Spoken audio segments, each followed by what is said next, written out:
Welcome to First Issues in this new year. It is exactly 1 week since New Year's Eve and 2 since Christmas. And most of us are slowly recovering from the noise, travel and overindulgence that usually accompanies these yearly celebrations. What some will find as we get our bearings and take stock is that what they were gifted over the festive season doesn't quite fit right, work as it should, or is simply the wrong color. The idea of returning or exchanging an item gives most consumers pause because honestly, one can never know what type of service they are in for. Shops have different returns policies, ranging from extremely difficult and restrictive to generous and understanding. So it is possible that some consumers are in for a confrontation over not having a receipt, a date, or reasonable excuse for their return. Our attempts to interview some of the big chain store managers in Botswana on their returns policies in our efforts to educate consumers proved fruitless, as we were directed to their head offices in either Cape Town or Johannesburg, South Africa, as they were not allowed to talk to local media. In view of this, we have lined up a few tips from consumer advocate Kate Harriman to help our viewers better prepare for an exchange that could unfortunately result in a showdown. Kate's personal experience on the subject dates back to when she was just 7 years old, when she complained about a batch of flour that had resulted in her cakes not rising. It was effective enough to get her a year's supply of flour as compensation, including a Mr. Ben toy. Her solid understanding of her rights as a consumer has gotten her items such as television sets and even tires since that early experience. And she is passionate about all consumers becoming more knowledgeable and firm in standing up for what is fair and just in the customer-retail relationship. Our first line of inquiry is to determine what consumers can rightfully expect when returning goods to a store. I think there's two issues with returns. One is if something's gone wrong. So if something's gone wrong with the product that you've bought, you have rights under the Consumer Protection Act because goods should be of merchantable quality. So you're protected by law. Often things like electrical items will also come with a manufacturer's warranty, which is usually for 1 year, or in some cases now 2 years. So within that period, you have the right to take it back to the store, and the store have an obligation to assist you either in replacing the item or repairing it for you. The other type of returns is when you've changed your mind. So you might have bought someone a gift for Christmas or something that you thought looked good on you, and you get it home and decide actually it's the wrong colour, or you don't like it, or you've just changed your mind. Now, in those circumstances, you don't have any legal right to return the item. And I think that's an important thing to understand. You can't just take it back saying, thank you very much, I tried it on at home and no thank you anymore. So you don't have the right to just say, can I have my money back? One thing that I advise customers to do is to check the policy before you buy. So if you're not sure about something and you're not sure if it's the right colour or you want to check something else, ask the store, if I bring this back, will I be able to get my money back? And what you'll often find is that the stores have a policy where you can only exchange. In other words, they'll take it back, but you have to buy something else of equal or more value instead. Now, one of the problems we've seen is that a lot of South African stores will publish their returns policy on the back of the slip. And we've had examples where people have gone back to get a refund and been told none of that policy only applies in South Africa. Now, if it's printed on your till slip, it's contract and it applies in Botswana. So a store can't say to you, actually, no, that's our South African policy because it applies also in Botswana because they've printed it on their slip. So make sure you ask the question. What often will happen is that stores will say, if you return it within 30 days in the original packaging, i.e. you haven't opened it, or if it's an item of clothing, it must have the label on it. So you haven't taken off the price tag and the label. And you must have your original receipt. So provided you can meet those qualifying criteria, they will usually refund you fully. However, I had an experience just a month ago. I had to return an item to a well-known store in Gaborone and took it back, and I think the item was about 300 pula. and I exchanged it for some items of a lower value and asked for the rest of the money back. Oh no, they told me, you have to go and buy something else.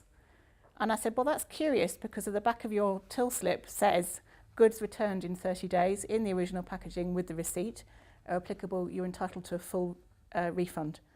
So after a bit of a persuasion, I was able to get my money back.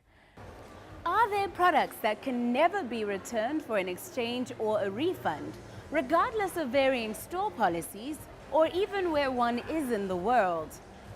Okay, there are certain items, for example, earrings. You don't want someone's earrings back after they've been stuck in someone else's ear. Things like underwear, again, or somewhere, you don't want to be wearing clothes that someone else might have put on. So there are certain items that stores will say they won't refund. Same with certain products like computer software. If you've opened the box, you can't take it back because you might already have copied that onto your computer. So there are certain rules and regulations that each store will have about what you can return and what you can't return. As a consumer advocate, Kate and her team deal with a myriad of consumer-related issues on a daily basis. What have been the most memorable when it comes to product returns? There's a lot of confusion with consumers around this, and we often hear from customers saying, I went and bought something and I kept it for 2 weeks and then I took it back and they wouldn't refund me. And again, it comes back to checking the policy of the store before you actually buy. Some stores say they will never refund, and they're entitled to do that, but it's important you check beforehand. Some stores will say that they will take it back, but you must exchange it for another item. So again, make sure you ask before you buy. What I would say is that most reputable stores want to help their consumers. So they want to make life easy for you. So make sure you go to a big brand name where they do have a refund policy or an exchange policy that suits you. So again, it comes back to shopping around. We wish you all the best in your returns. Go out trusting that understanding and standing up for one's consumer rights will eventually result in better customer service for us all. We also advise that one has a ready excuse to give to those whose gifts they have exchanged for something else. Welcome back to First Issues. As in this segment of the show, we take a look at Ponzi schemes. Personal financial management is one of the top 10 most popular New Year's resolutions each year. This common desire for financial freedom, however, can sometimes lead consumers into financial trouble. One of the temptations is to make more money, exposing consumers to fraudulent investment schemes that they end up falling into through ignorance or greed. Some of these schemes date as far back as the 1900s to a scam run by an Italian immigrant named Charles Ponzi, who promised investors a 50% return in just 45 days through his security exchange company. Ponzi's fraudulent history led to the end of the scheme in the 1920s and thousands of people losing their life savings. This pattern is still continued to this very day, and Botswana has not been immune to Ponzi schemes, resulting in the financial devastation of many. The following presentation by consumer advocate Richard Harriman is to help potential investors better identify which opportunities are genuine and which are not, and therefore stand a better chance of achieving their financial goals. Ponzi schemes are named after a guy called Charles Ponzi, who was a crook in the 1920s, I think, in the States. And he developed this scheme to make himself lots and lots and lots of money. And there are plenty of Ponzi schemes around at the moment. These are screenshots of two called Eurex Trade that were around. I don't know if you heard about Eurex Trade. It was a Ponzi scheme that collapsed in February of this year. A Ponzi scheme works by, again, like a pyramid scheme, recruiting people who recruit people and recruit people. But when you join a Ponzi scheme and you pay an amount of money to join, that money doesn't go into a big pot. It doesn't go to investing in anything. It just goes to pay a return to the person who joined before you did. And you get some money from the guy that joins after you. So maybe half of her joining fee you get, and half of yours goes to the guy in front of you, and half goes to the guy running the scheme. So he or she's doing well. But there's no actual growth in money. It's just people contributing to pay a return to the person who joined before they did. Remember the Bernie Madoff Ponzi scheme in the States? No one knows how much money was lost, but figures are around $20 to $50 billion went into one Ponzi scheme. Serious investors were investing millions of dollars, and they were getting a return to begin with. They invest $1 million, and on the first day they get 100,000 back from the person who joined next. There's no growth in money, it's just flowing from one person to another, and a lot of it goes to the person running the Ponzi scheme. Eurex Trade was big here in the last few years, and I don't know if we should be proud, but Eurex Trade was a Ponzi scheme specifically focused on Botswana. It was only focused on this country. It was run by no one quite knows. It was registered in Panama, but we've heard from people. The worst case we heard was of a guy who sold 2 houses and a Range Rover to get the cash to invest in Eurex Trade. And that's gone. Here's a simple lesson for you. Scammers, like the people running Ponzi schemes, scammers do not give discounts and refunds. You don't get the money back. Once you've paid money into a scam, don't ever expect to get it back again. They succeed by making remarkable claims. 500% return after 25 minutes. I come now. Eurex Trade, the one that was focused on us in Botswana, they had a more modest claim. Their claim was that you could earn up to 2.9%. It sounds quite low, actually. What do banks pay? 5%? Banks pay 5%, maybe 10% if you're really, really lucky, every year. Eurex Trade was claiming up to 2.9% per day. Now, it's not 2.9% plus 2.9% plus 2.9%. It's not simple interest, it's compounded interest. If you reinvest that 2.9% each day, it grows and it grows and it grows and it grows and it grows, and it becomes genuinely remarkable how much money you can earn. This one, 1.6% day, that's a low amount of money. Minimum of $5,000 US. You invest it for half a year. Sounds good. A little bit of interest each day. After each of those is a month or so. I said, let's see what happens if you leave it for a year. This is if you get 1.6% per day and you invest $5,000 US. After a year, you have 1.5 million. Now, that's not possible. There is no investment scheme. There has never been an investment scheme. There never will be an investment scheme where you give someone $5,000 and a year later they give you 1.5 million. It's a lie. It doesn't work. It's never worked. If this worked, FNB would be doing it. Barclays would be doing it. Bank of Botswana would be doing it. If this really worked, all of the pension schemes, all of the investment schemes, all of the people who really know what they're doing would be doing this. And they're not. And why aren't they? If the experts aren't doing it, it's because it's silly. It's simply never going to work. I don't know if you remember, there was a company here in Botswana a few years ago called Stock Market Direct. And they claimed to offer training in stock market investments. You would go on their little courses, you'd pay them some money, quite a lot of money. Their joining fee was, I think it was 18,000 pula, and then a monthly fee. But they claimed they would train you on how to invest on the South African stock market, not the Botswana Stock Exchange, the JSE. They claimed they would train you on how to do that and then give you information and tips every month on what to invest in, what not to invest in. And it sounded very good. The guy running it was a guy called Tony Samuels. And I never met him. I had 3 appointments with him, which he didn't turn up to.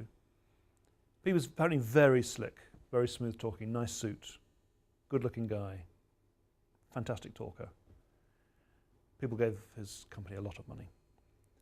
Now, we could tell quite early on that there was something suspicious about them. This was taken from their website, this little bit at the bottom, their company profile.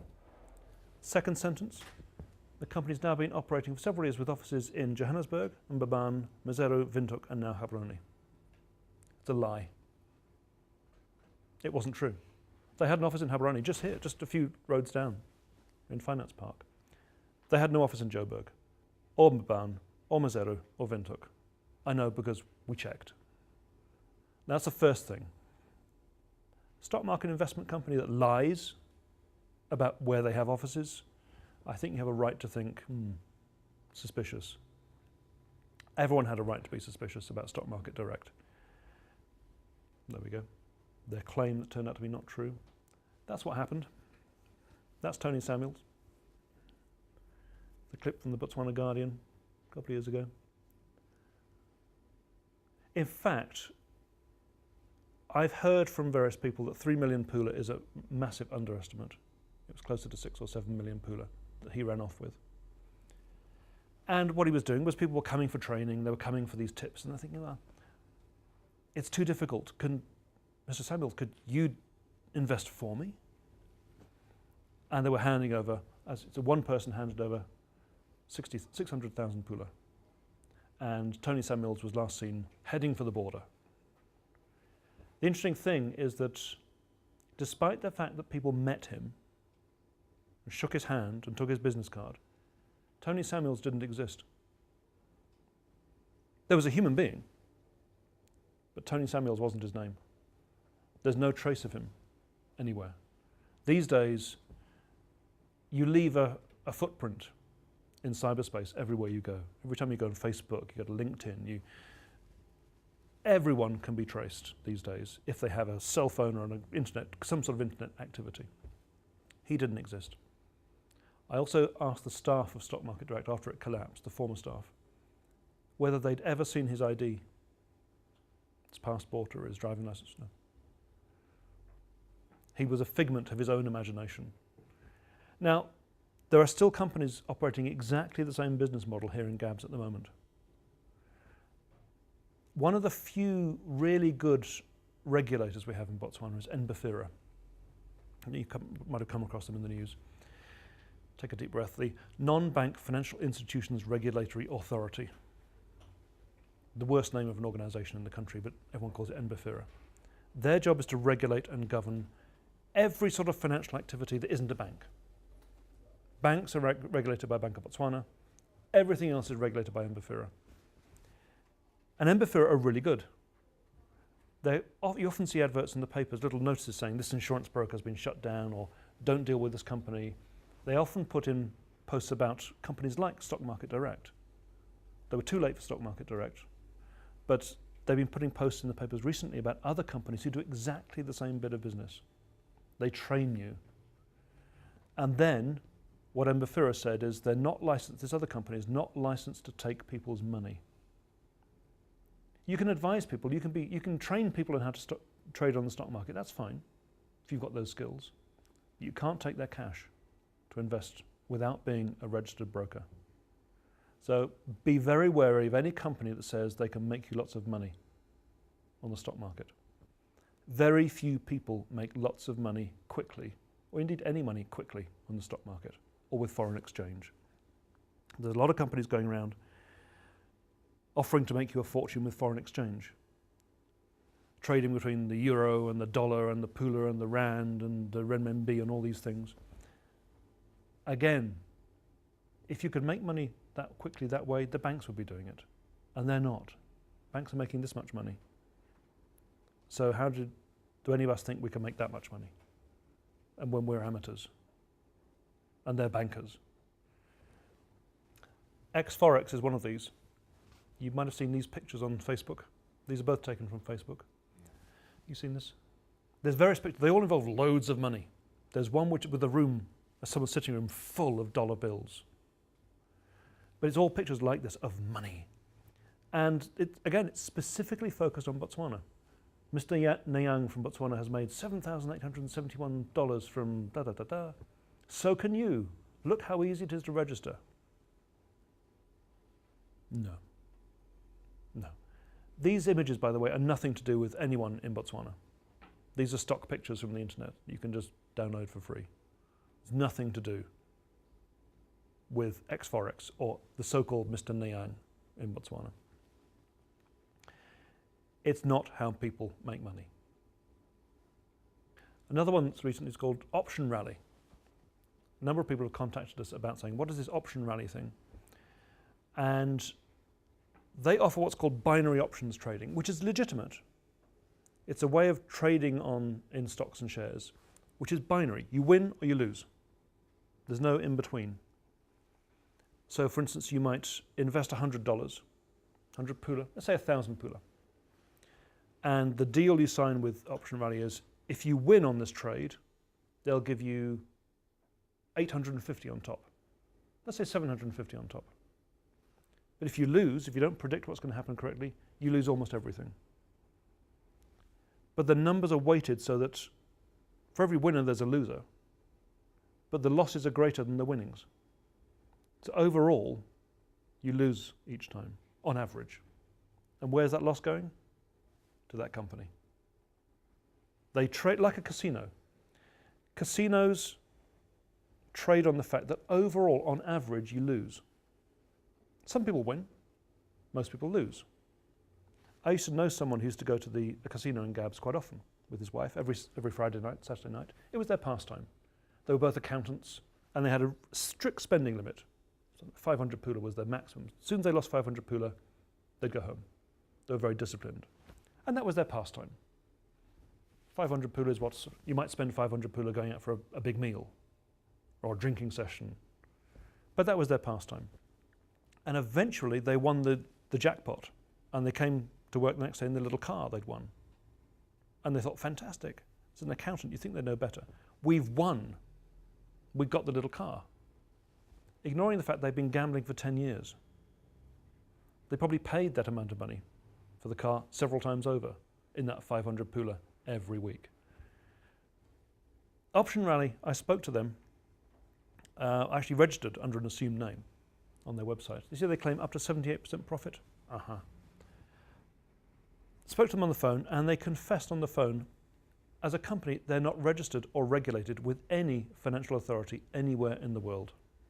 They claim to have offices in the UK and Australia and Switzerland, they said. We have an office in Switzerland. And I said, are you registered with the UK's Financial Services Authority and the Swiss one? Oh, no, we're not. We're not. No, we're not. No, we're not. Never mind. Can we have your money, please? But they gave an address of their office in Switzerland. Forgetting, of course, this is 2013. And they've obviously never heard of Google Maps. That's their office in Zurich, in Switzerland. That's not an office, that's someone's apartment. And it's probably not even, it's just an address they picked at random. The office they give in Cyprus, where they say they're moving to, is an accommodation address. It's an office. There's no one in the office, it's just basically a post box. If you did it, I did a search for their address in Cyprus, in Nicosia, on Google, just a search for the address, and it had 47,000 hits for that address, and only one of them was connected with Option Rally. It's an accommodation address, just where you can pretend to have an office and an address. Any company that offers you the facility to make lots and lots of money, that operates from someone's apartment and a fake address, I think you have a right, you have an obligation to say no. That's not right. There's a scam involved. Tonight's topics were once again reminders that consumers must educate themselves about their purchases and investments if they are to manage their financial futures well. From me, Namitso Sibina, the team behind First Issues, and our sponsors First National Bank, we wish you a good night and pleasant viewing.